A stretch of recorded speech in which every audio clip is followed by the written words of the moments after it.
Bom dia pessoal, tudo bem? Estaremos aí iniciando aí nosso novo conteúdo, né? Na verdade, na semana passada a gente viu um pouquinho a respeito disso. Eu enviei um vídeo aí a respeito da dilatação térmica, mas estou aqui enviando de novo e através desse PowerPoint a gente vai conseguir entender um pouquinho melhor do que é isso, tá? Estamos iniciando aí o módulo 5, propagação de calor e seus efeitos. E especialmente nós estaremos falando agora a respeito da dilatação térmica. O que é dilatação térmica? Quando você olha o piso de uma casa, ou então uma ponte, ou simplesmente uma barra de ferro, a gente observa que todos esses materiais, eles sofrem uma dilatação. Mas o que vem a ser essa dilatação? Quando você olha, por exemplo, o trilho de um trem, uma passagem ali, né, uma passarela de uma ponte, ou às vezes até na estrada, né, principalmente em pontes. Aqui a gente tem também ali a parte do trilho do trem. Esse tipo de material, ou todo esse tipo de material, é um material feito de ferro em especial, mas também pode ser qualquer outro tipo de material, sofre a influência da dilatação térmica. Então, o que vem a ser aí a dilatação térmica? A dilatação térmica, ela corresponde ao aumento do comprimento dos corpos quando esses são submetidos a um aumento de temperatura. Então, por exemplo, aí, ó, quando nós aumentamos a temperatura, então ao aumentar a temperatura de um corpo, esse corpo ele sofre uma agitação das moléculas. E ao sofrer essa agitação das moléculas, as suas partículas agitadas, elas vão se expandir, e ao se expandir elas vão procurar um espaço que antes não era delas. Então, como elas procuram esse espaço, o que vai acontecer? Esse material, então, ele sofre um aumento de comprimento, tá? Então, quando a gente aumenta a temperatura de um corpo, tá? Aqui ficou meio, deixa eu apagar aqui, a temperatura de um corpo, a gente aumentou a temperatura, o que vai acontecer? Vai sofrer uma agitação das partículas que formam esse corpo, e isso vai causar o quê? Um afastamento entre as partículas, resultando em um aumento das dimensões do corpo. Então essa é a dilatação térmica. Por exemplo, se a gente voltar aqui, ó, deixa eu voltar aqui na questão da ponte, peraí, aqui. Por exemplo, nesse trilho do trem, o que vai acontecer? Você está vendo aqui, ó, esse espaço aqui, tá? O que acontece? Esse espaço, ele é chamado de junta de dilatação. Por quê? O que vai acontecer aqui? Quando essa parte aqui do trilho do trem sofrer um aumento de temperatura, as partículas aqui nessa partezinha, em especial aqui, elas vão se agitar muito. Se agitando muito, elas vão se expandir. Então, elas vão procurar um espaço que não tem ali. Ao procurar esse espaço, ela vai aumentar de tamanho. Ok? Então, seria mais ou menos o seguinte. Se a gente tivesse... Deixa eu voltar aqui. Se a gente tivesse aqui uma barra de ferro, seria mais ou menos assim. Eu tenho uma barra desse comprimento, ok? Quando essa barra sofrer um aumento de temperatura, ela vai procurar um espaço que antes não era dela. Isso quer dizer que ela vai o quê? Crescer um pouco, tá bom? Então isso é aumento, isso é dilatação térmica, tá? Então a dilatação térmica, todo corpo que sofre a influência da temperatura, aumentou a temperatura, ele vai procurar um outro espaço que não era dele. Então resultando no quê? No aumento de comprimento. A mesma coisa... ele vai acontecer também quando há uma diminuição, aqui, uma diminuição de temperatura. Quando existir a diminuição de temperatura, o que vai acontecer? Vai haver uma redução de espaço. Essa redução de espaço é chamada de contração térmica, tá bom? Então a contração térmica também existe. É mais ou menos o que isso acontece normalmente quando a gente tem um vidro, né? Aquele vidro de azeitona, né? Por exemplo, quando você coloca na geladeira, ela vai se contrair. Quando ela se contrai, fica mais difícil de você abrir, né, aquela vasilha. E aí o que a gente faz? A gente joga um pouquinho de água morna, né? E aí ela vai expandir um pouquinho. Então a tampa vai expandir, ela vai ganhar um tamanho maior. Quando ela se expande, ela vai procurar um novo espaço, tá? Então aí vai ficar mais fácil de abrir, ok? Então isso é dilatação térmica. Continuando aqui então, a dilatação térmica, ela depende então de alguns fatores. Vamos lá ver quais são esses fatores que dependem aí a dilatação térmica. Primeiro fator é esse aqui, o tamanho inicial do objeto, né? Então, por exemplo, duas barras de metal, uma com 10 metros e outra com 10 centímetros de comprimento, inicialmente a mesma temperatura, elas vão receber a mesma quantidade de calor. Se verificarmos que a barra de 10 metros passa a medir 11 metros, a gente não pode afirmar que a barra de 10 centímetros vai aumentar 1 metro também. Por quê? Porque a barra de 10 centímetros, a proporção dela é menor. Então ela vai sofrer uma influência de tamanho, um aumento de tamanho, proporcional ao seu tamanho. Então a de 10 metros, por exemplo, ela pode até passar a medir 11 metros. Mas não quer dizer que a de 10 centímetros vai aumentar 1 metro também, tá? Ou seja, o aumento do tamanho, ele é o quê? Proporcional à sua dilatação, ok? Então, quanto menor for um corpo, menor é a sua dilatação. Ou seja, primeiro ponto aqui, a dilatação ela é o quê? Proporcional ao tamanho, ok? Segundo ponto importante aqui sobre a dilatação, a variação de temperatura que o corpo sofre. Quanto mais a sua temperatura variar, maior será a sua dilatação. Então, quanto mais calor esse corpo recebe, maior é a dilatação dele, ok? E o terceiro ponto, o coeficiente de dilatação térmica de cada corpo. Nós vamos falar sobre isso um pouquinho mais à frente aqui, tá bom? Coeficiente de dilatação térmica quer dizer o seguinte: diferentes materiais, eles sofrem dilatação diferente. Então, por exemplo, um corpo que é formado por ferro, ele vai sofrer uma influência de dilatação, tá? Que vai depender do quê? Do material específico dele. Então, o ferro, ele tem um coeficiente de dilatação, ok? Assim como o vidro tem um outro coeficiente de dilatação, assim como o cobre tem um coeficiente de dilatação.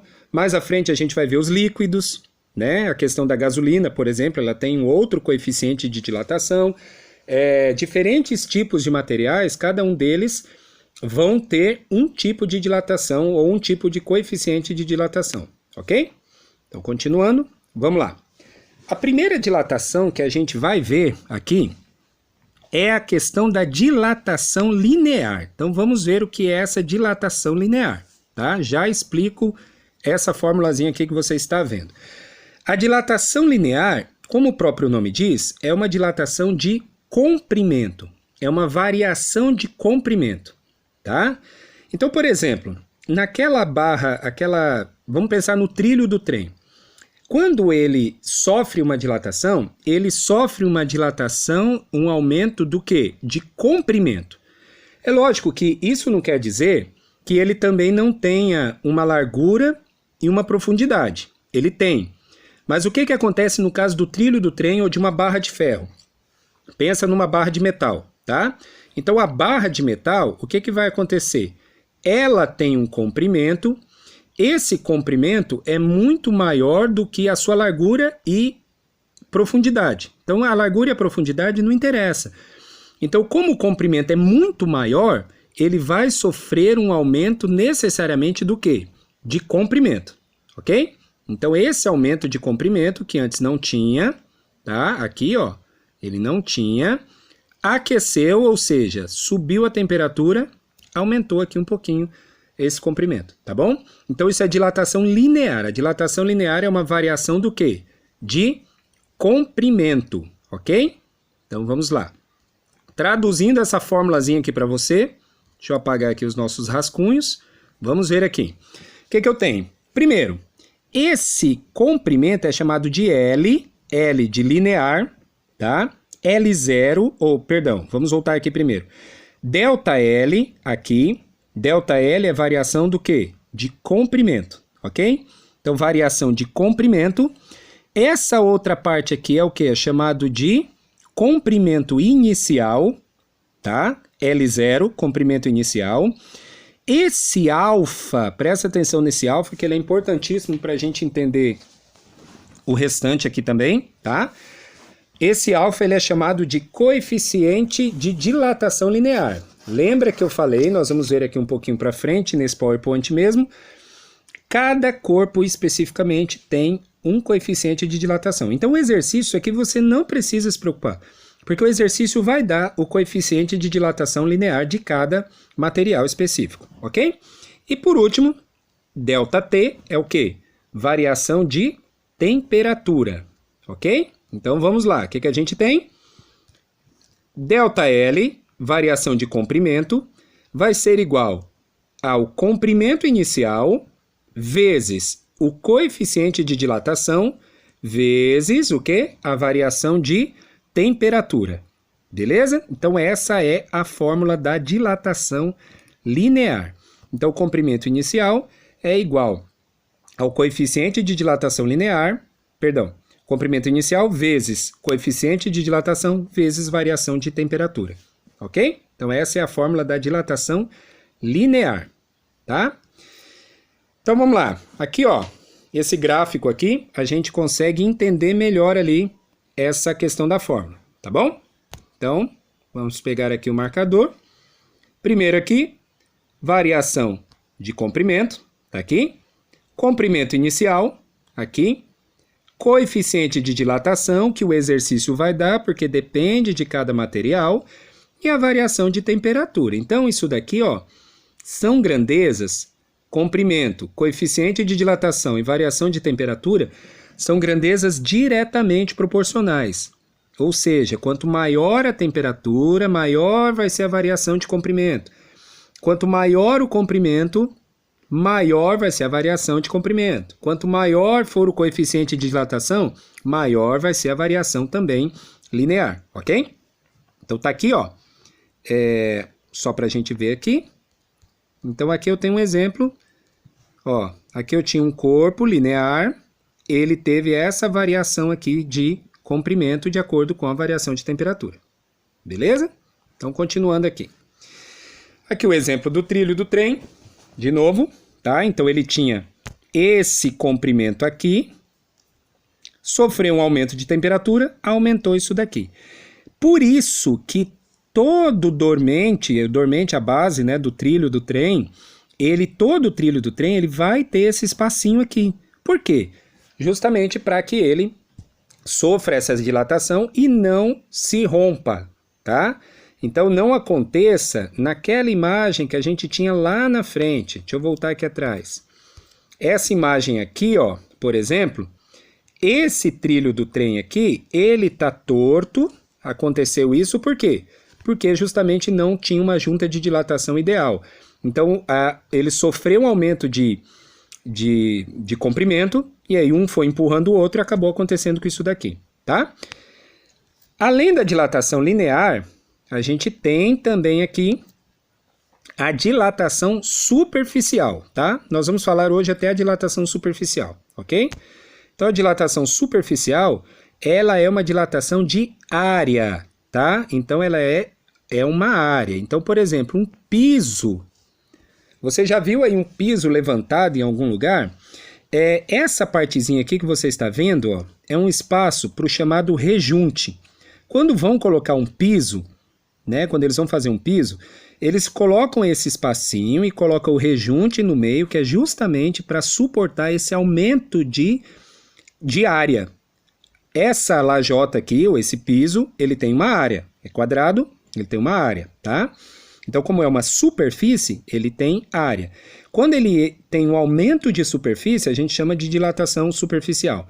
Se a junta de dilatação não for adequada, o que vai acontecer com o piso? Ele vai levantar, tá bom? Por exemplo, os pisos de porcelanato que a gente tem hoje aí, mais modernos, né?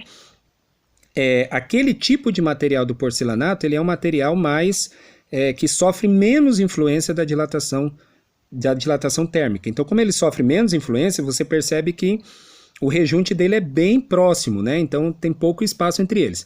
Esse tipo de cerâmica aqui, ele já sofre um aumento de dilatação maior, tá? Então por isso que o espaço entre eles tem que ser maior, tá bom? Então vamos lá, continuando. A dilatação superficial, a fórmula é a mesma da dilatação linear. A mudança aqui que eu tenho é que agora eu tenho uma alteração de área, variação de área, ok? É igual à área inicial, então eu tinha aqui uma área inicial, tá aqui. A área inicial é igual, agora, esse beta, olha só, esse beta aqui, mais para frente a gente tem, mas eu vou tentar escrever aqui, tá? Só para você entender. Esse beta é o coeficiente de dilatação superficial. Então, quando eu falo de alfa, é o coeficiente de dilatação, ele vai, é o coeficiente de dilatação linear. Esse beta, ele é o coeficiente de dilatação superficial. Ele vai valer sempre o dobro, ou seja, 2 vezes o valor de alfa, tá bom? Então, por exemplo, todo corpo que tem um coeficiente de dilatação linear, quando eu vou fazer o de beta, ou seja, o coeficiente de dilatação superficial, ele vale o dobro, tá bom? Então, a única diferença é isso, é essa. Variação de temperatura é a mesma coisa, variação de área inicial vezes a dilatação superficial vezes a variação de temperatura, ok? Então, a volumétrica a gente fala na próxima aula. Aqui está essa relação, isso daqui você tem na sua apostila, tá bom? Aqui, ó. Então, tá aqui, ó. Variação linear,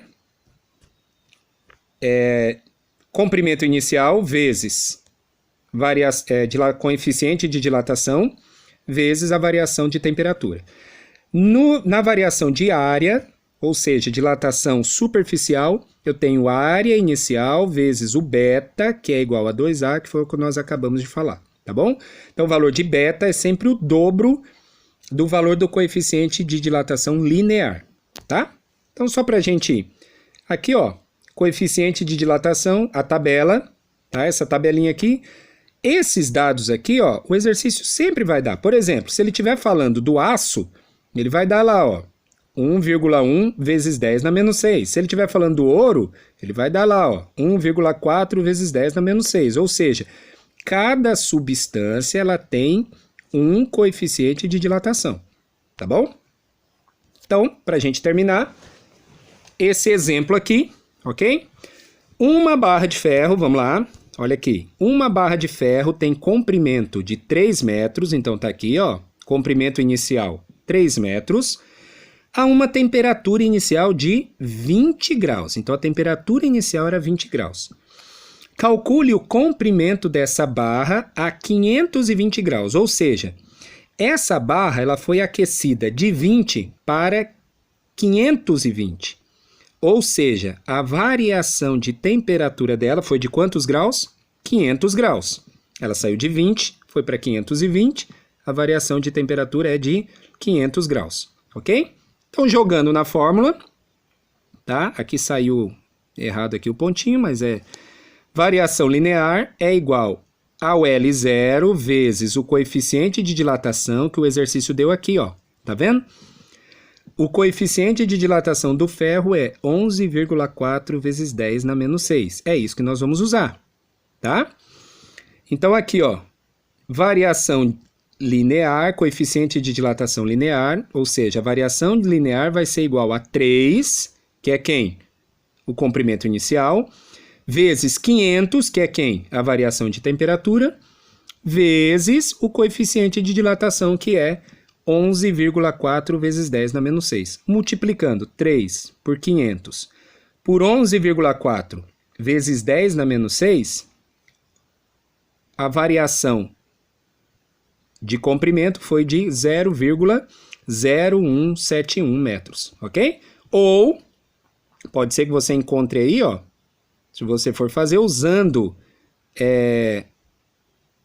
a notação científica, a gente teria aí o quê? Eu poderia colocar 1,71, deixa eu colocar aqui mais para cá o espaço, tá? Vamos apagar aqui. O que eu teria aqui, ó? Pode ser que o exercício também ele dê esse resultado em notação científica, tá? Andando a vírgula 2 casas para a direita aí, a gente poderia ter também a variação de o comprimento seria igual a 1,71 vezes 10 elevado a menos 2, ok? Então, essa seria o resultado também. Ou pode deixar assim mesmo, 0,0171 metros, tá bom? Então, dilatação térmica é isso, variação de comprimento, variação de área ou variação de volume de acordo com o aumento da temperatura, ok? Próxima aula a gente fala sobre a dilatação volumétrica. Um abraço para vocês e vamos fazer uns exercícios que está indo em anexo aí na aula de hoje, tá bom? Fiquem com Deus, um abraço para vocês.